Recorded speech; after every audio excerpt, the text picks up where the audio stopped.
నమస్తే, నేను అంకిత. గడిచిన ప్రభుత్వంలో చూసుకున్నట్లయితే కంపెనీలు పెట్టుబడులు పెట్టాలి అంటే భయపడిన స్థితి మనం చూసాము ఆంధ్రప్రదేశ్లో. అయితే ఇప్పుడు చూసుకుంటే ఏపీకి గుడ్ న్యూస్ వచ్చిందనే చెప్పాలి. ఇప్పుడు చూసుకుంటే ఏపీలో ఒక పెద్ద కంపెనీ తిరిగి రాబోతుంది అనేసి తెలుస్తుంది. ఇది కూడా రాజధానికి దగ్గరగా రాబోతుంది అని తెలుస్తుంది. ఈ విషయంపై డిస్కస్ చేయడానికి నాతో పాటు సీనియర్ జర్నలిస్ట్ డివిఎస్ సార్ ఉన్నారు. ఆయనతో మాట్లాడదాం. నమస్తే సార్. నమస్తే అమ్మా. సార్, మనం ఆంధ్రప్రదేశ్ని తీసుకుంటే గడిచిన 5 ఏళ్ళు కూడా అంటే ఎలాంటి టాప్ కంపెనీస్ అయితే మనం చూసింది లేదు. అయితే ఇప్పుడు చూసుకుంటే ఇప్పుడు కొత్తగా వచ్చిన ఏ ప్రభుత్వం అయితే ఉంది, టీడీపీ రాగానే అనేకమైన కంపెనీలు మేము పెట్టుబడులు పెడతామని ముందుకొస్తున్నాయి. వీటిలో చూసుకుంటే చాలా ఒక పెద్ద కంపెనీనే ఇప్పుడు త్వరలో ఏపీకి రాబోతుంది, మరలా తిరిగి రాబోతుంది అని తెలుస్తుంది. అది కూడా రాజధానికి దగ్గరగా రాబోతుంది అని తెలుస్తుంది. సార్, అసలు ఆ కంపెనీ ఏంటి? వెళ్ళిపోయిన కంపెనీ మళ్ళీ తిరిగి రావడానికి గల కారణం ఏంటి? Face value. Okay. Chandrababu face value, brand image. Babu brand ఇమేజ్తో తిరిగి వస్తున్నాయన్నమాట. అంటే ఎప్పుడైతే చంద్రబాబు మళ్ళీ ముఖ్యమంత్రి అయ్యాడో ఆంధ్రప్రదేశ్ ఇమేజ్ మళ్ళీ రీబిల్డప్ అవుతుంది.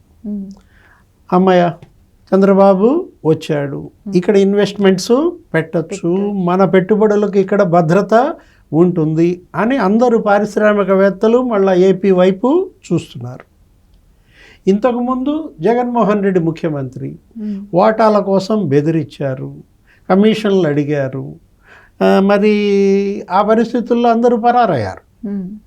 ఏది అమర్ రాజా బ్యాటరీస్, గల్లా రామచంద్ర నాయుడు ఎన్ఆర్ఐ, గల్లా అరుణ, గల్లా జయదేవ్, పెద్ద కుటుంబం వాళ్ళు. ఆ కుటుంబం మరి ఇక్కడ తన ప్రాంతంలో ఇవాళ నేను అమెరికాలో వేరే దేశాల్లో సెటిల్ అయ్యే కన్నా నా దేశంలో నా జన్మభూమిలో నా వాళ్ళకు ఉపాధి కల్పించాలని ఇక్కడ పెట్టాడు ఫ్యాక్టరీలు. ఎదిగాడు, చాలామందికి ఉపాధి కల్పించిన అమర్ రాజా బ్యాటరీస్ని జగన్మోహన్ రెడ్డి, సజ్జల రామకృష్ణారెడ్డి బెదిరించారు. కాలుష్యం అనే వంక పెట్టారు.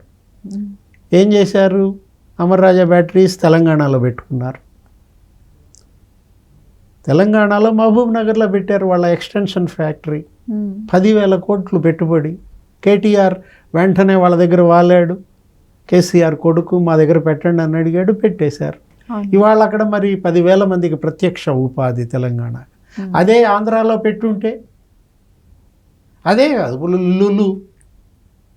లులు మాల్లు విశాఖపట్నంలో పెడితే 3,000 కోట్ల పెట్టుబడి, 3,000 మందికి ఉపాధి ప్రత్యక్షంగా, పరోక్షంగా ఇంకా 4 రెట్లు.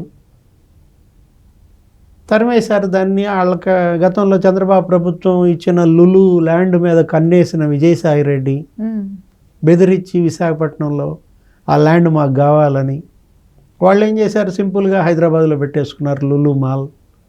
కిటకిట.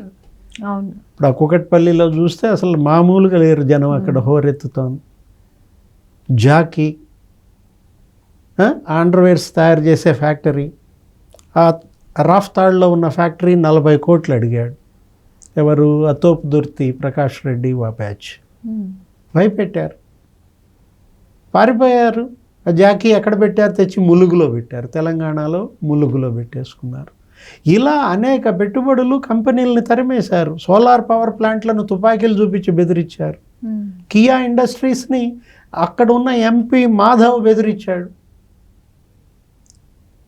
కియా CEO అని, నేను చెప్పిన వాళ్ళకి ఉద్యోగాలు ఇవ్వాల్సిందే, నాకు కమిషన్లకు ఇవ్వాల్సిందే అంటే Kia extension industries 13 extension units తీసుకుపోయి బెంగళూరు, కర్ణాటకలో పెట్టుకున్నారు. అంటే ఎలా తరిమేశారు అంటే చెప్తున్నా. ఫ్రాంక్లిన్ టెంపుల్టన్ విశాఖపట్నంలో 500 ఫార్చ్యూన్ 500 కంపెనీ తరిమేశారు. రాష్ట్ర విభజన జరిగినప్పుడు హైదరాబాద్ని మనం కోల్పోయినప్పుడు ఇక్కడ పరిశ్రమలు రావాలి అని చెప్పి చంద్రబాబు 5 ఏళ్ళు కాలికి బలపం కట్టుకుని తిరిగి తెచ్చిన పరిశ్రమల్ని తరిమేశారు. ఆ కియా కార్ల ఇండస్ట్రీ కూడా దేశంలో అతిపెద్ద FDI. గుజరాత్, మధ్యప్రదేశ్, మహారాష్ట్ర అందరూ పోటీ పడ్డ దానికన్నా ఎక్కువ రాయితీలు ఇస్తానని ఇక్కడ తీసుకొచ్చి పెట్టారు కియా. ఇవాళ కరువు సీమలో కార్లు పరిగెత్తున్నాయని చెప్తున్నారు. అనంతపురంలో, పెనుగొండలో భూముల రేట్లు పెరిగిపోయాయి. ఇప్పుడు మీరు అన్నది అదేంటి, అశోక్ లేలాండ్, మీరు చెప్పిన ఆ ఫ్యాక్టరీ ఏదో పెద్ద ఫ్యాక్టరీ మళ్ళీ తిరిగి వస్తుంది, వీళ్ళు తరిమేసిన ఫ్యాక్టరీ, బస్ బిల్డింగ్ యూనిట్ అది మల్లవల్లిలో పెట్టారు. మల్లవల్లిలో 340 కోట్ల పెట్టుబడి, అంత అయిపోయింది, బెదిరించారు. వల్లభనేని వంశీ ఆ బ్యాచ్ అక్కడ బాపులపాడు మండలం మల్లవల్లి అక్కడ 150 ఎకరాలు వాళ్ళ కబ్జా చేశారు, వాళ్ళ అనుచరులు, వాళ్ళ బినామీలు. అశోక్ లేలాండ్ అంతా అయిపోయి ప్రారంభించే పరిస్థితిలో ఉన్నది కూడా జగన్మోహన్ రెడ్డి ఉన్నంత వరకు మేము అసలు దాన్ని ఓపెన్ చేయమని మూసేశారు. ఇప్పుడు చంద్రబాబు సీఎం అవ్వగానే 4 రోజుల్లో మరి వాళ్ళు వచ్చి రేపొద్దున దాన్ని ఓపెన్ చేస్తున్నారంటే ఇవాళ మళ్ళా పునర్జన్మ, ఆంధ్రప్రదేశ్కి మళ్ళా పునర్వైభవం, మళ్ళా పునాదుల నుంచి ప్రారంభం అవుతుందన్నమాట. ఇప్పుడు అందరినీ బతిమలాడుకుంటున్నాడు చంద్రబాబు, ఏంటి భయపడబాకండి నేనున్నాను. వాళ్ళేమో పారిశ్రామికవేత్తలు ఏమోనండి మీ దగ్గర మీ రాష్ట్రంలో ఒక భూతం ఉందంట, మీ భూతం చూస్తే మాకు భయం అంటే ఆ భూతాన్ని మా జనం తరిమి కొట్టారు. మొన్న ఎన్నికల్లో భూతాన్ని జనం తరిమి కొట్టారయ్యా, బాధ లేదు, భూతం వదిలిపోయింది అంటే ఇంకా వాళ్ళు భయపడుతుంటే ఆ భూతాన్ని పట్టుకుని భూస్థాపితం చేస్తా అన్నాడంట, భరోసా ఇచ్చాడు. దాంతో ఇప్పుడు అక్కడికి XLR ఒక బిజినెస్ స్కూల్ వస్తుంది. XLR బిజినెస్ స్కూల్ అంటే ఇక్కడ హైదరాబాద్లో పెట్టారు, ఇండియన్ బిజినెస్ స్కూల్. ఇవాళ అది దేశంలోనే ప్రముఖమైన బిజినెస్ స్కూల్గా మారింది. అది పెట్టింది కూడా చంద్రబాబే. అప్పుడు ఉమ్మడి రాష్ట్ర ముఖ్యమంత్రిగా హైదరాబాద్లో మైక్రోసాఫ్ట్ తెచ్చింది ఆయనే. ఔటర్ రింగ్ రోడ్డు, ఈ శంషాబాద్ ఎయిర్పోర్టు, ఈ మొత్తం హైదరాబాద్ డెవలప్మెంట్ అంతా కూడా చంద్రబాబు పీరియడ్లో జరిగిన దీంట్లో. అప్పుడు వాజ్పేయి ప్రధానిగా, చంద్రబాబు ముఖ్యమంత్రిగా నేషనల్ ఇన్సూరెన్స్ అథారిటీ తెచ్చారు ఇక్కడికి. ఈ మర్రి చెన్నారెడ్డి మానవ వనరుల అభివృద్ధి కేంద్రం, ఈ జినోమ్ వ్యాలీ, సైబర్ టవర్స్, ఇవన్నీ కూడా అదే ఇన్ఫర్మేషన్ టెక్నాలజీలో. ఇవాళ ఉమ్మడి ఆంధ్రప్రదేశ్ రాష్ట్రం ఇప్పుడు ఇవాళ ఈ స్థాయికి వచ్చిందంటే, తెలంగాణ సంపన్న రాష్ట్రం అయిందంటే ఒక్క ఐటీ రంగంలోనే ఇవాళ 8.5 లక్షల మంది ఉద్యోగులు హైదరాబాద్లో. 8.5 లక్షల మంది ఉద్యోగులు ఐటీ రంగంలో ఉండటం కాదు, ప్రతి ఏడాది 50,000 మంది అదనపు ఉద్యోగాలు. అభివృద్ధి అంటే అది, సంపద సృష్టించడం అంటే అది.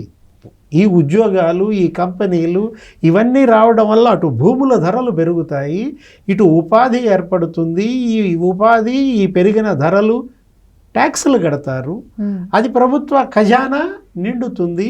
ఆ వచ్చినటువంటి ఆ డబ్బుతో పేదలకి సంక్షేమం ఇస్తారు. ఇప్పుడు ఆంధ్రప్రదేశ్లో BPCL తెచ్చారు, మొన్నొచ్చి చూశారు మచిలీపట్నంలో ఆయిల్ రిఫైనరీ. మరి ఒక్క BPCL కనుక వచ్చినట్లయితే ఇవాళ అక్కడ 25,000 కోట్ల పెట్టుబడి, 25,000 మందికి ఉపాధి ఏర్పడుతుంది ఒక మచిలీపట్నంలో. విన్ఫెస్ట్ అనే ఒక కంపెనీ వచ్చి లోకేష్ బాబు వాళ్ళని కలిశారు, నాస్కామ్ ప్రతినిధులు వచ్చి కలిశారు. ఇప్పుడు నాస్కామ్ అంటే ఏంటి, 3,000 సాఫ్ట్వేర్ కంపెనీల అసోసియేషన్. కర్ణాటకలో వాళ్ళకి ఏదో తేడా వచ్చింది. సిద్ధరామయ్య గవర్నమెంట్ 100% రిజర్వేషన్స్ మా లోకల్ వాళ్ళకి వాళ్ళ ఉద్యోగాలు అనేసరికి వాళ్ళు బెదిరిపోయారు. వెంటనే మోహన్ దాస్ పాయ్, మజుందార్ అందరూ తిట్టు వదిలిపెట్టారు. సింపుల్గా లోకేష్ బాబు వాట్సాప్లో ఒక పోస్ట్ పెట్టాడు, మా ఆంధ్రప్రదేశ్కి రండి అంటే వెంటనే వచ్చి వాళ్ళు కలిసినప్పుడు ఇప్పుడు ఆ నాస్కామ్ వచ్చినట్లయితే మరి సాఫ్ట్వేర్ కంపెనీలన్నీ వచ్చే అవకాశం ఉంది. ఇప్పుడు ఒకవైపు 130 సంస్థలు కంపెనీలను తరిమేశాడు అమరావతిలో జగన్మోహన్ రెడ్డి.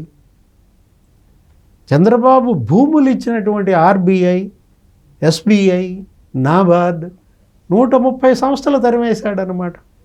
ఇప్పుడు వాళ్ళందరికీ మళ్ళీ నిన్న పొద్దున ఆ CRDA సమీక్షలో మీకు 2 ఏళ్ళు నేను టైం ఇస్తున్నాను, మీ భూములు మీకున్నాయి, మీరు వచ్చి పెట్టుకోండి, నాది భద్రత, నాది భరోసా అని హామీ ఇచ్చాడు.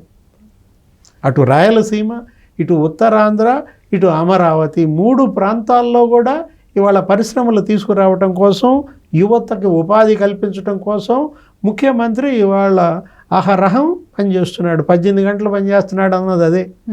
రేవంత్ రెడ్డి ఆంధ్రప్రదేశ్లో చంద్రబాబు గెలిచాడు, ఆయన 18 గంటలు పనిచేస్తాడు, నేను 12 గంటలే పనిచేస్తున్నా, కుదరదు, నేను కూడా 18 గంటలు పనిచేస్తే కానీ పెట్టుబడులు రావు అన్నది అందుకే అన్నమాట. ఇప్పుడు ఒక పోటీ తత్వం అటు ఆంధ్రప్రదేశ్కి ఇటు తెలంగాణకి. ఇది కదా కావాల్సింది.